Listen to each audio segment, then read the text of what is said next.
तो ये तो प्यास होती है।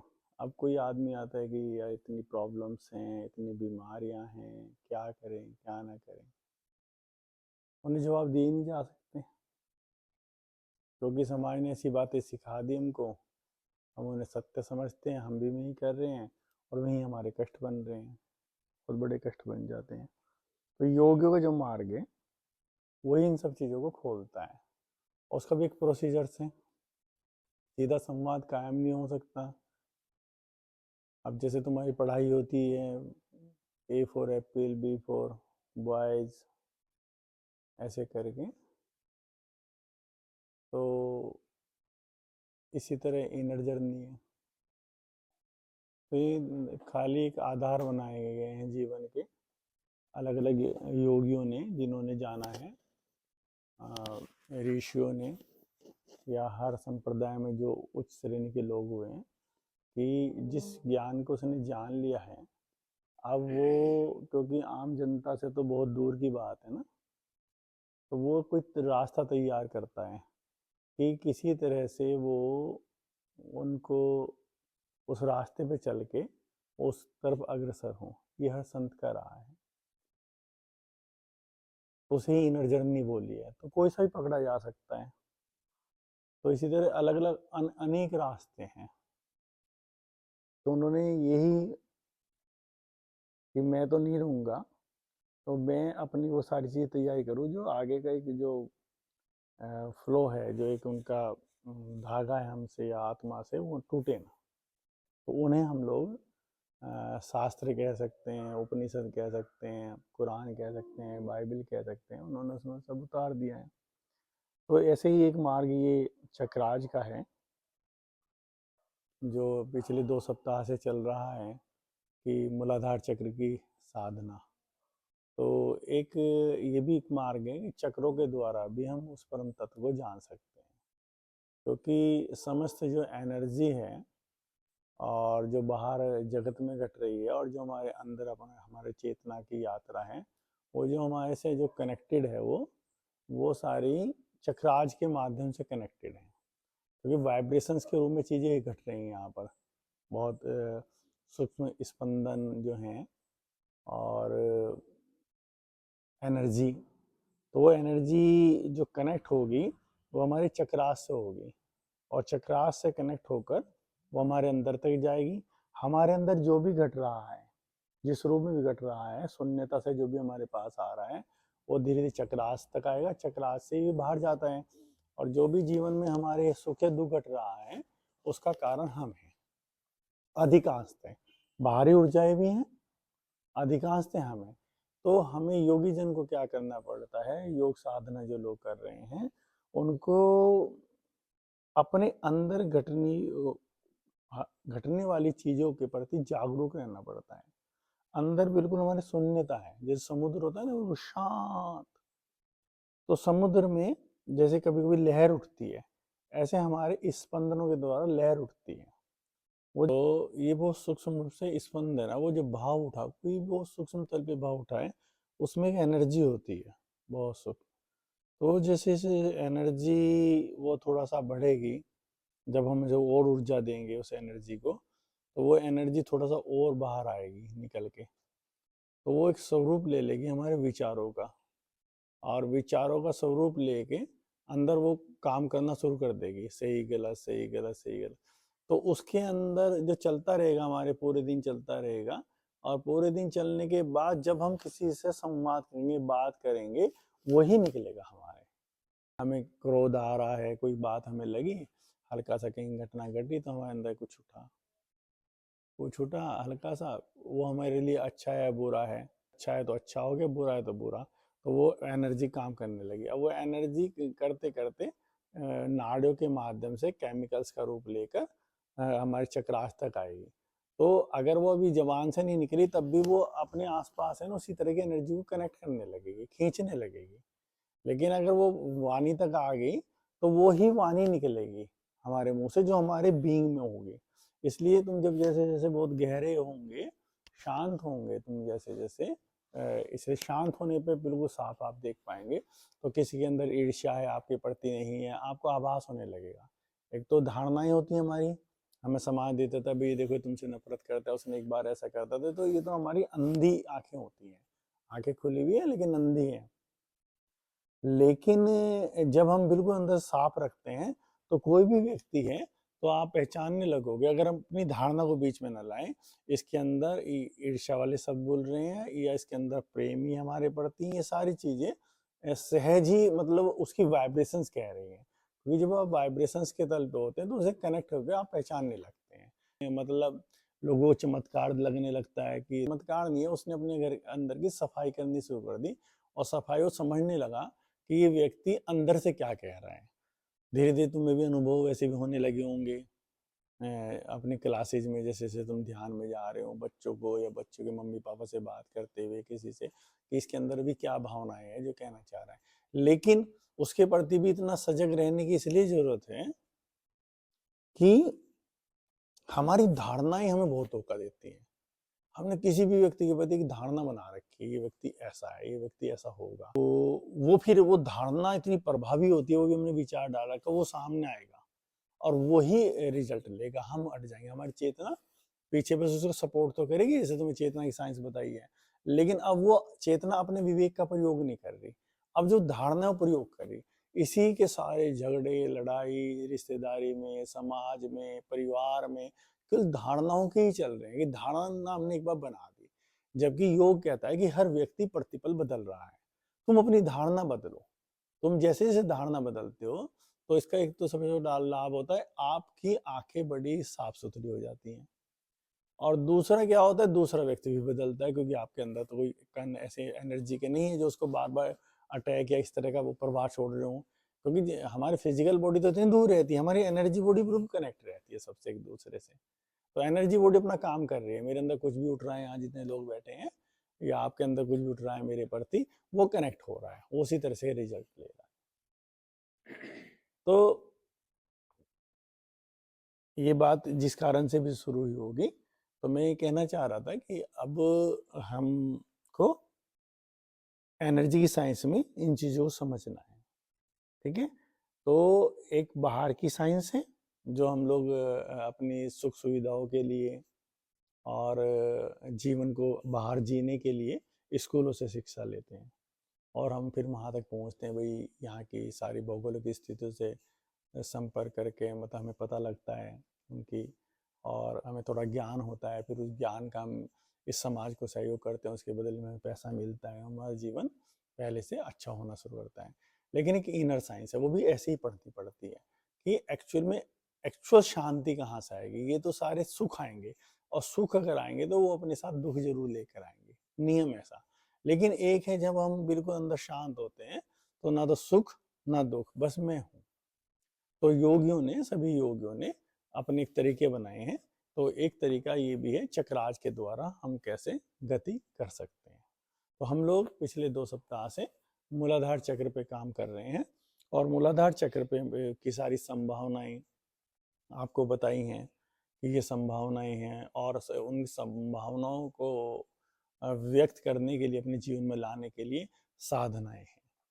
तो पिछली बार हमने एक साधना पे बताया था सक्रियता पर, ठीक है ना, और सक्रियता मतलब एक्टिवनेस, और उसका बताया था कि मूलाधार चक्र जो भी होता है, वसत चाहे लिखने की जरूरत नहीं है कि, क्योंकि ऑलरेडी वीडियोज में आपको सब मिल ही जाएगा, है ना। तो वो उससे कंसंट्रेशन डबल होती है, उसे बार बार सुन के लिखें तो और ज़्यादा अच्छा रहेगा कि बार बार सुना फिर लिखा, वो ज़्यादा अच्छा है ना। अभी तो सारा कंसंट्रेट आप ये समझो, कोई चीज़ चूकेगी नहीं, कि अगर वीडियो ना होती, ना डाली जाती ग्रुप पर, तो फिर ये ध्यान रखना पड़ता है कोई चीज़ चूक ना जाए, ठीक है।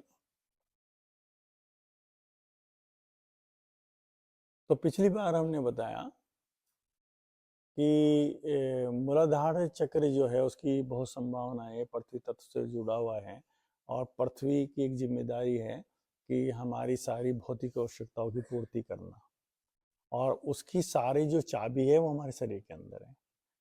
पृथ्वी जो है कुछ भी क्रिएट कर सकती है हमारे लिए, लेकिन जो एनर्जी है वो हमारे अंदर है। तो एनर्जी, हमारी एनर्जी और पृथ्वी की एनर्जी जब कनेक्ट होती है और हाँ उसके पीछे जो हमारे भाव हैं, जो विचार हैं, जो चल रहे हैं, वो दोनों मिलके हमारे जीवन में हर चीज प्रकट करते हैं। इसको ही माया जगत बोला है योगियों ने, ठीक है। लेकिन क्योंकि आप इसको जब रहस्य को समझ जाते हो तभी इससे मुक्त हो सकते हो। तो पिछली मीटिंग में आपको ये बताया था कि आपका इस पृथ्वी पर आने का मतलब है चेतना को मुक्त करना। अभी तो चेतना क्रिएट कर रही है, लेकिन क्रिएट क्या कर रही है चेतना, क्योंकि चेतना के ऊपर इतनी लेयर्स है हमारे समाज ने, परिवारों ने और चीजों ने हम पे डाल दी। अभी चेतना वही क्रिएट कर रही है जो उसे दिख रहा है। मतलब चेतना तो हमें क्रिएशन है, तो क्रिएट कर रही है, लेकिन हम क्या क्रिएट कराना चाह रहे हैं उससे, वो उसमें हमें सहयोग कर रही है। लेकिन हमें क्या क्रिएट कराना चाहिए अपनी चेतना को मुक्त कराने के लिए, ताकि वो काम योग का है, ठीक है ना। तो पिछली बार बताया कि मूलाधार चक्र जो एक्टिव होता है, अपनी पूरी शक्ति में प्रकट होता है, वो सक्रियता श्रम से होता है। तो श्रम जो है, श्रम बोला गया मेहनत को। तो यहाँ पे ओजिमा क्या करता है, क्योंकि ओजिमा क्या कर रहा है बच्चों समझना है, एक तरह का पूरा सिलेबस तैयार कर रहा है आने वाले किसी साधक के लिए, जो एक जिम्मेदारी है हर उस व्यक्ति की जिम्मेदारी जिसने थोड़ा भी कुछ जाना है और सत्यता के आधार पे वो अपनी चीजों को छोड़ के चला जाए, जिससे आने वाले लोगों को मार्ग मिले, जिससे अगर हमारे पुराने योगी जन, हमारे बुद्ध लोग अगर वो चीजें तैयार करके ना जाते तो आज हम ना ये बोल पाते ना हम उसको जी पाते। आज उनके वो हमारे सामने नहीं है, पर उनके कहे गए प्रवचन, उनके तैयार किए हुए मार्ग उन्होंने हमें मार्ग दिया, और हमें मार्ग जो मिला है और जब हमने उसको कसौटी पे कसा, हाँ बिल्कुल इस मार्ग पे चलते चलते गहरी शांति हमारे जीवन में उतरती है और काम भी कोई नहीं रुकता है जीवन का। हम लोग इसलिए थोड़ा सा बहुत समाज के अंदर जाते हैं, कल को हमें कोई काम की जरूरत पड़े तो हमारा काम हो जाए। लेकिन जब इस मार्ग पे चला है, जो पहले से संत कह रखे हैं कि तुम ही ईश्वर हो, तुम्हारा कोई कार्य नहीं रुक सकता अगर तुम चाहो तो हमने वो महसूस किया, नहीं कोई कार्य भी कोई नहीं रुकता है और सारा काम बहुत अच्छे तरीके से चलता है और धीरे धीरे हमें अपने जानने का मौका मिलता है। तो उन्हीं योगियों का, उन्हीं बुद्धों का मार्गदर्शन हमको मिला है। तो हमारी जिम्मेदारी बन जाती है कि ऐसा एक मार्ग तैयार किया जाए जो आने वाले कोई है, अगर उनके सामने ओजिमा का कोई सिलेबस जाता है तो उनको पूरी तैयारी मिले।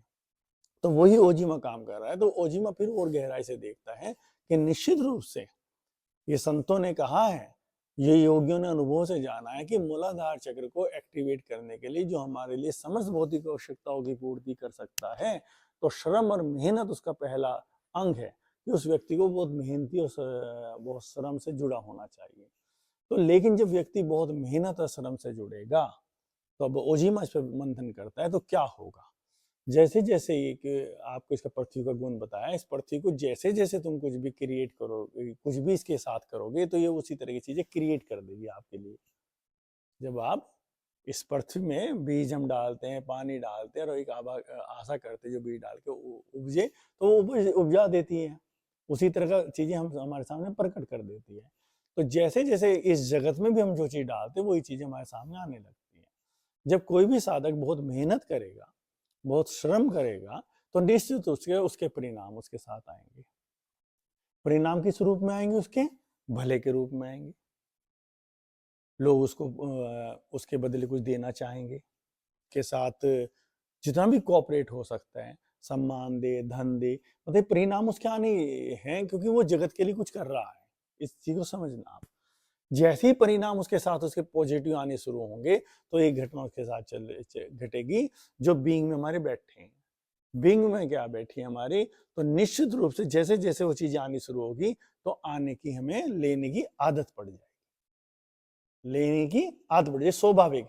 ये मतलब ये नेचुरल घटेगी, क्योंकि बीइंग में हम चीज चाहते हैं। सम्मान मिलेगा हमें, अरे व्यक्ति इतना मेहनती है, देखो कोई काम मना नहीं करता है, हर चीज के लिए तैयार रहता है, तो सम्मान लेने की आदत पड़ जाएगी। कोई आदमी जब हम कोई मेहनत करें किसी के लिए भी करेंगे, तो क्या होगा कि कोई व्यक्ति में धन दे सकता है, नहीं नहीं इसे तो आपको लेना ही पड़ेगा, आपने इतना बड़ा काम कर दिया तो लेना ही पड़ेगा। उस वक्त तो श्रद्धा से दे रहा है, लेकिन मन की ऐसी प्रवृत्ति है, मन हर चीज को बहुत ज्यादा एकदम से एक्सेप्ट कर लेता है, और वो मन की वृत्ति अंदर कल्पना जगत में जाकर उसको बाहर से कैसा भी उसको फिर वो निर्माण करने लगती है। तो उसी तरीके से करते करते हमारे शरीर का निर्माण होता है और हमारी जो शैली है वो बदलनी शुरू हो जाती है। इसलिए ओजीमा कहता है कि कैसे रिश्वत का निर्माण हुआ, रिश्वत का कैसे निर्माण हुआ। तो ओजीमा यहां पर भी कहता है कि थैंक यू की भी आदत पड़ जाना, किसी कार्य में थैंक यू मिलना, ओ थैंक यू मिला, किसी ने धन्यवाद दिया। छोटे छोटे बच्चों को हम किसी काम करने के लिए नहीं ले, तुम ये टॉफी ले लो, तुम ये ले लो, तो उसे पता लग गया है कि टॉफी लेने से मैं काम कर सकता हूँ, अब मुझे टॉफी मिलेगी तो मैं काम करूंगा। यही जाकर आगे जो पूरे समाज में लोग जब जाएंगे, छोटे छोटे प्रलोभन बन के एक बड़ा प्रलोभन बन जाता है, वहां से रिश्वत का जन्म होता है। तो यहाँ पे ओजीमा उस साधक को सजग कर रहा है कि निश्चित रूप से आपको मूलाधार चक्र की साधना कराई जा रही है, और जब आप पूरी एकाग्र होकर मूलाधार चक्र की साधना करोगे तो सामने से श्रद्धा के रूप में ही सही, आशीर्वाद के रूप में सही, बहुत प्रलोभन आपके पास आएंगे, वहां तुम्हें बहुत सजग करना है। तो फिर वहां ओजीमा कहता है कि योगियों ने योग के भी 7 तरीके बताए हैं, 7 मार्ग बताए हैं उस परम शक्ति से मिलने के लिए। तो ओजीमा आने वाले किसी साधक के लिए एक मार्ग तैयार कर रहा है, उसको ही बता रहा है कि तुम मूलाधार चक्र पर तुम्हें कुछ योग की भी साधना करनी है इन साधनों के साथ। तो वो जो योग है वो है कर्म योग। और कर्म योग को क्यों लाया है वो? कर्म योग को लाया कि हर योग का एक तरीका है। एक तो कर्म योग क्योंकि कर्म से जुड़ा हुआ है, मेहनत से जुड़ा हुआ है। तो ओजीमा ने जब इस बात को जाना कि हमें उसको पूरे कर्म से जोड़ना है अपने साधक को, ताकि उसका मूलाधार चक्र एक्टिवेट हो, तो इसलिए हमने उसको कर्म योग में ही डालना है। तो क्योंकि कर्म योग की एक परिभाषा है, कर्म योग, योग का मतलब होता है परम शक्ति से जुड़ना, और परम शक्ति से जोड़ते हुए कर्म करना, यानी कि कर्म परम शक्ति मुझसे करा रही है, मैं नहीं कर रहा हूं। ये भी भली बात उसके अंतर मन में उतर जाना चाहिए साधक के। तो जैसे जैसे वो कर्म योग, जैसे कर्म योग की उसमें आपके ओझ परिभाषा है, बिना फल की आकांक्षा के कार्य करना कर्म योग। जिस भी कर्म में कोई भी फल की आकांक्षा नहीं है, वो मेरा कर्तव्य, मेरी जिम्मेदारी है, तो मैं ऐसा कर्म योग करूं जिसमें बिल्कुल फल की इच्छा ना रखो, मुझे कर्म करना है। तो ये बहुत उन चीजों से बचा देगा जो आप जब कर्म के विज्ञान पे जाएंगे, कर्म के सिद्धांतों को अपनाएंगे, और जो चारों तरफ से समाज आपको प्रेम के रूप में ही सही जब वो प्रलोभन देगा, तो और आप बिल्कुल अंदर अड़िग हैं कि मैं कर्मयोगी भी हूँ, कर्मयोगी हूँ, मुझे किसी प्रलोभन से कोई मतलब नहीं, ये इनका भाव है, लेकिन मैं बिना फल की इच्छा कार्य कर रहा हूं। तो इसके 2 लाभ होंगे हमें, साधक हमारा कभी भी मार्ग से भ्रमित नहीं होगा। दूसरा कारण ये होगा कि आने वाले समय में एक ऐसी पीढ़ी तैयार होगी ओजीमा की, जो कभी ना कभी किसी जॉब तो करेगी अपने जीवन का निर्वहन करने के लिए। वो बैंक अधिकारी हो सकता है, वो पुलिस में हो सकता है व्यक्ति, वो कोई वकील हो सकता है। तो जब उसे ये पता होगा कि मुझे ये जो जॉब मुझे गवर्नमेंट ने दी है, या जो भी कार्य मैं कर रहा हूँ, चाहे बिजनेस ही मैं कर रहा हूँ, ये मेरी जिम्मेदारी है, और मैं बिना फल की इच्छा के इस कार्य को कर रहा हूँ, मुझे कोई निजी स्वार्थ नहीं है, लेकिन मुझे एक जिम्मेदारी दी है। उस जिम्मेदारी से यही एक भगवान कृष्ण का दिया हुआ वचन, गीता से निकला है कि ये सूत्र कर्म योग का हमें, हमारी आने वाली जनरेशन को ये रिश्वत से बचाए। तो यहाँ पे कर्मयोग की परिभाषा भी आपको पता लग गई, बिना फल की इच्छा के कार्य करना। तो मूलाधार चक्र को जब हम एक्टिवेट करेंगे और सक्रियता लाएंगे, तो साथ साथ हम कर्मयोग की भी साधना करेंगे। कोई भी कार्य करते हुए हमें फल की इच्छा बिल्कुल नहीं करनी है। ऊपर से कोई भी चीजें हो रही है, वो हो रही है, और संसार अपने तरीके से चलाता रहेगा, लेकिन हमारे मन के अंतर मन में ये कोई भी एक सूक्ष्म विचार भी ऐसा ना घटे कि मेरे अंदर ये इच्छा हो कि हाँ मुझे मिल रहा है। तो तुम्हें प्रतिपल सजग रहना है। जब सम्मान दे रहा है कोई व्यक्ति, जब तुम्हारी प्रशंसाएं कर रहा है कोई व्यक्ति, कोई चाहे तुम्हें धन दे रहा है, चाहे तुम्हारी मेहनत से धन तुम पे आ रहा है, ये सब परमात्मा की व्यवस्था है जो भी हो रहा है। लेकिन मैं सजग हूं, मैं अपना कर्म बिना इच्छा के ही कर रहा हूं, क्योंकि वो मेरी जिम्मेदारी है, मुझे काम दिया है, और मुझे कर्म करना है, मूलाधार चक्र को एक्टिवेट करना है, और बिना फल की इच्छा कार्य करना है, ताकि मैं पूरी तरह से इससे मुक्त भी हो सकूं। ठीक है, समझ में आ गया है? और अच्छा कार्य करना है। कर्मयोग करते हैं कोई भी अच्छा कार्य करना बिना फल की इच्छा के, वो कार्य प्रकृति के हित में ही होना चाहिए। तो कोई भी ऐसा कार्य करना प्रकृति के हित में, जो हमारी कोई अपनी, जिसमें किसी फल की भी इच्छा नहीं है। तो इसलिए ओजिमा की साधनाओं में ये भी लिखाया गया है, जब वो बच्चे डायरी तैयार करते हैं, आगे आपने कराना है कि रोज एक कार्य, आप लोग भी रोज एक कार्य ऐसा करो जो जगत की तो हक में हो, जगत के हित में हो, और फल की कोई इच्छा ना हो। तो बहुत ऐसे कार्य तुम ढूंढोगे, मिल जाएंगे कि मैं जगत के हित में कर रहा हूँ, लेकिन मुझे इसमें फल की इच्छा नहीं, लेकिन ये अच्छा कार्य कर, तो कर्मयोग यहाँ शुरू हो जाएगा। तो ये क्या काम करेगा, ये आपको धीरे धीरे मुक्त करेगा चीजों से। मतलब आप यहाँ रहेंगे तो सही इस पृथ्वी पे, इन समाज के बीच में, लेकिन आप मुक्त रहेंगे, क्योंकि आपको मुक्ति करना है, चेतना को मुक्त करना है। जब तक रहेंगे आपका कोई भी अंश, चेतना को इसमें रहना पड़ेगा, लेकिन अब धीरे धीरे चेतना को आप मुक्त कर रहे हैं। वहां से मुक्त करने से चेतना आपके सही मार्ग पे जाकर आपको और आगे मार्गदर्शित करेगी। अभी चेतना को हमने बहुत चीजों में लगा रखा है। ठीक है, तो इतना क्लियर हो गया कर्मयोग। आपको कर्मयोग से संबंधित कोई प्रश्न हो आपका, क्लियर हो गया कि मूलाधार चक्र की साधना में हमें ज्यादा एक्टिव रहना है, श्रम करना है। जैसे जैसे हम लोग श्रम करेंगे, ऐसे ऐसे हमें चारों तरफ से प्रेम मिलेगा, प्रलोभन मिलेंगे, वहां हमें फिर कर्मयोगी बन जाना है कि नहीं, ये तो मेरी अपनी जिम्मेदारी है, मैं किसी प्रलोभन में नहीं पड़ूंगा। और क्योंकि कर्मयोग कोई एक अच्छा कृत्य है समाज के हित में, वो ओजिमा साधक ने करना है। समझ में आ गया। अब यहाँ पे आगे ओजिमा साधक की और साधना को और गहरे लेके जा रहा है, क्योंकि ये चीजें उठेंगी। तो जब ओजिमा ने ये जाना कि जब ओजिमा साधक मूलाधार की चक्र की साधना में पूरी मेहनत करेगा, बिना फल की इच्छा कार्य करेगा, तो उसके जीवन की ये एक अंग बन जाएगा कि मुझे लोगों की सेवा करनी है, हर भला कार्य करना है। तो फिर वो हर जगह भला कार्य करने की सोचेगा।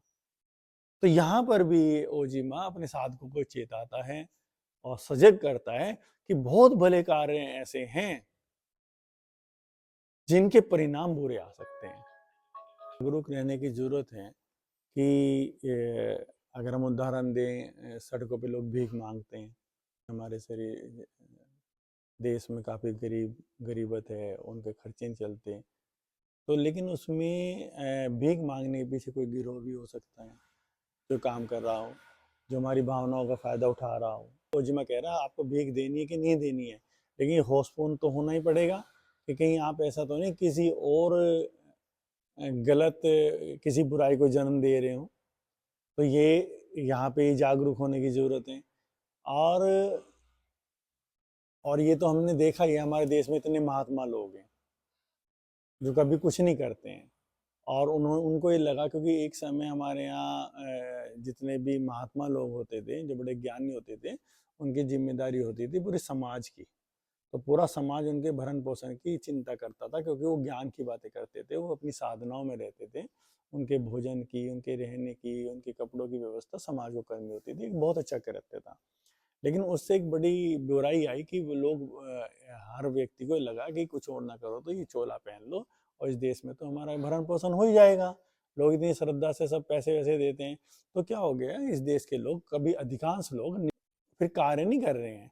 तो इसमें देश का बड़ा नुकसान हुआ। अगर देश के सारे लोग अगर कार्य करें तो कितना देश का भला हो सकता है। लेकिन उन्हें पता है कि हमने चोला पहन लिया, और हमारा समाज, जो भारतीय जो लोग हैं, वो इस चोले के प्रति बड़ी श्रद्धावान है, तो वो क्योंकि सारी पूर्ति कर देते हैं पैसे देने में और चीज़ों में भी, तो उन्होंने वो निष्क्रिय हो गए। निष्क्रिय होने पर क्या नुकसान हुआ, देश को तो नुकसान हुआ, उनको खुद को नुकसान हुआ।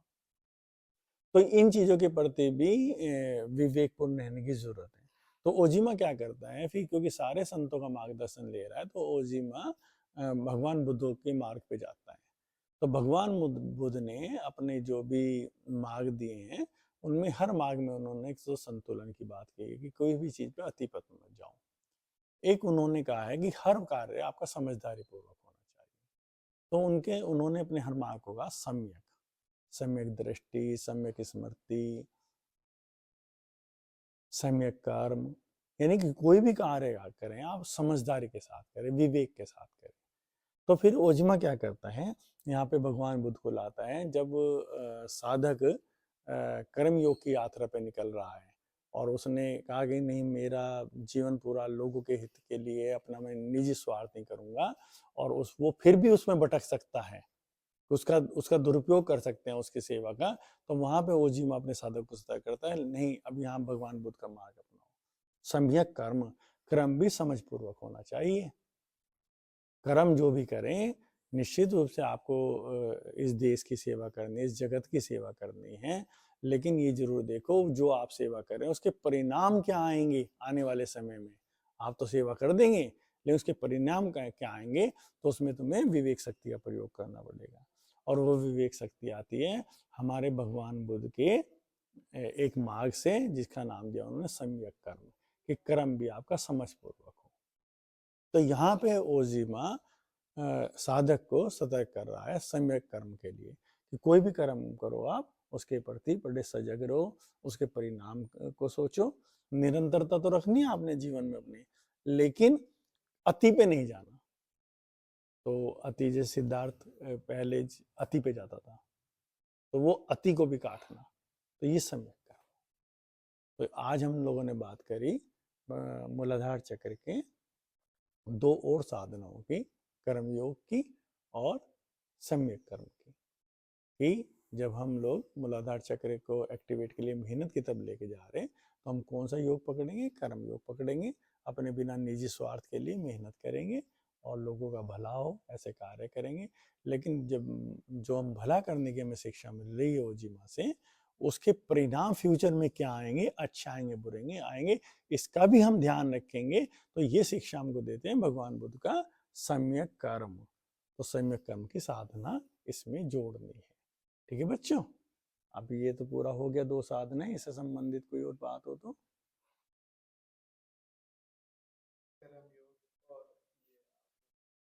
सम्यक कर्म